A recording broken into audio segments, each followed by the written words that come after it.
Patuloy pa rin po ang epekto ng malakas na northeast monsoon or hanging hamihan sa malaking bahagi po ng Luzon. Ito pa rin yung nagdadala ng medyo malamig na temperatura lalo na sa madaling araw na sasamahan lamang po ng may hihinang pag-ulan. Habang dito naman sa Southern Luzon, Visayas and Mindanao, meron pa rin mga pag-ulan na minsan ay malalakas dahil pa rin yan sa shear line o yung linya kung saan nagtatagpo ang malamig na amihan at mainit na easterlies. Kaya mag-ingat pa rin po sa banta ng baha at landslides. Samantala, base naman sa ating latest satellite animation, meron tayong mga kumpul ng ulap or cloud clusters somewhere dito sa may Mindanao and Palawan. Pero wala sa mga ito ang inaasahan magiging bagyo or low pressure area hanggang sa katapusan na po ng Pebrero. Ngayong araw po ng Sabado, asahan pa rin ang mataas na tsansa ng mahihina hanggang katamtamang ulan dito pa rin po sa may norte kabilang ng Cagayan Valley, Cordillera Administrative Region at lalawigan po ng Aurora. Epekto pa rin yan ng northeast monsoon or malamig na amihan. Dito naman sa bahagi ng Southern Luzon, Mimaropa, Bicol Region, gayon din ng Quezon at bahagi pa ng Batangas and Laguna. Mataas din po ang tsansa ng mga paulan at mga isolated thunderstorms. Dulot pa rin yan ng shear line o yung banggaan ng mainit at malamig na hangin. Kaya't mag-ingat pa rin po sa banta ng baha at pagguho ng lupa. Dito naman sa Metro Manila, rest of Calabarzon and Central Luzon and Ilocos Region, andyan pa rin ang fair weather conditions or bahagyang maulap at minsan maaraw naman po na umaga hanggang tanghali. And then pagsapit ng hapon, madalas maulap ang kalangitan in some areas at meron lamang maliit na tsansa ng may hinang pag-ulan. Dito sa Metro Manila, temperatura ay mula 24 hanggang 30 degrees Celsius. Habang sa may Baguio City naman kung saan nagkakaroon po ngayon ng kasiyahan dulot po ng Panagbanga Festival, aasahan naman yung maliit na tsansa ng ulan pagsapit po ng hapon hanggang gabi at possible na same weather conditions din po pagsapit bukas at sa Lunes. Sa ating mga kababayan naman po sa Palawan at malaking bahagi ng Visayas, magdala po ng payong kung kinakailangan kung lalabas ng bahay dahil magpapatuloy ang maulang panahon na sasamahan din ng mga thunderstorms, dulot pa rin yan ng shear line. Lalo na dito sa may parting gitna at timog na bahagi ng Palawan, Aklan, Capiz at malaking bahagi ng Eastern Visayas, posible pa rin umabot between 50 to 100 millimeters po ang dami ng mga pag-ulan. Kaya't mag-ingat pa rin sa banta ng baha at landslides at laging tumutok sa ating mga heavy rainfall warnings and rainfall advisories. Temperatura dito sa Metro Cebu mula 24 hanggang 30 degrees Celsius.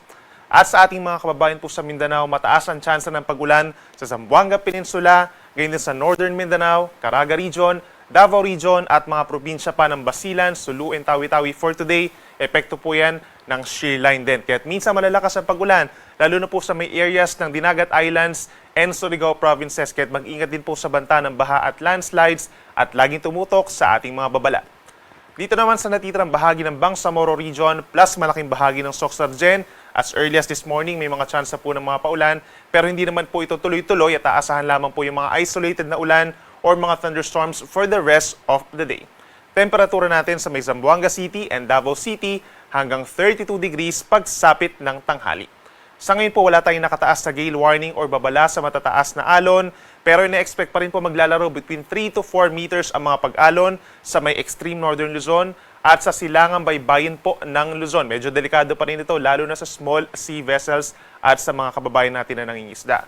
For the rest of Luzon, ngayon din ang Eastern Visayas and Eastern Mindanao, medyo maalon din po between 1.5 to 3 meters ang taas ng mga pag-alon, habang ang natitirang baybayin ng Visayas and Mindanao, banayad hanggang katamtaman ang taas ng mga pag-alon. And as early as Sunday evening hanggang sa madaling araw po ng Monday, possible na tayo magtaas ng gale warning dito sa may extreme northern Luzon at from Monday to Tuesday, posibleng maalon na rin po for the rest of Luzon.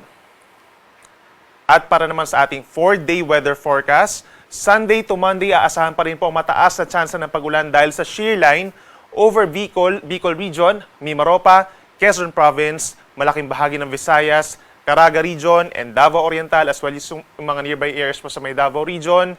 Kaya't mag-ingat din po sa mga pag-uulan. Mari pa rin ito magdulot ng mga pagbaha at landslides po. At minsan lumalakas lalo na sa may Eastern Visayas and Caraga Region. Samantala, meron pa rin tsansa ng mahihinang ulan dito sa natitirang bahagi ng Luzon, lalo na sa may Cagayan Valley and Aurora. Dulot pa rin yan ng hanging amihan. The rest of Mindanao, may mga isolated rain showers or thunderstorms. Pagsapit naman po ng Tuesday hanggang Wednesday, that's February 25 and 26, magpapatuloy pa rin ang mga paulan pero mas bumababa po yung mga areas na magkakaroon ng mga paulan. Kabilang na dyan ang southern portion of Palawan, nakafocus na dito sa may hilagang bahagi ng Mindanao, Caraga Region, Northern Mindanao at yung mga nearby areas pa. Kaya't mag-ingat pa rin sa mga banta ng baha at landslides. Bahagyan lalakas pa yung ating northeast monsoon. Sumaring ilang areas na dito sa may parting northern Visayas ang magkakaroon ng bahagyang pagbaba ng temperatura. Bagamat may chance pa rin po ng mga mahihinang ulan dito sa may eastern Luzon and some areas dito sa may parting eastern Visayas, Aklan, Capiz, Bicol and Mimaropa, mga light rains na lamang. Habang ang rest of Mindanao, andyan pa rin po ang mga pulu-pulong mga paulan or pagkidlat, pagkulog. Sunrise po natin ay 6:17 a.m. at ang sunset ay 6:02 p.m.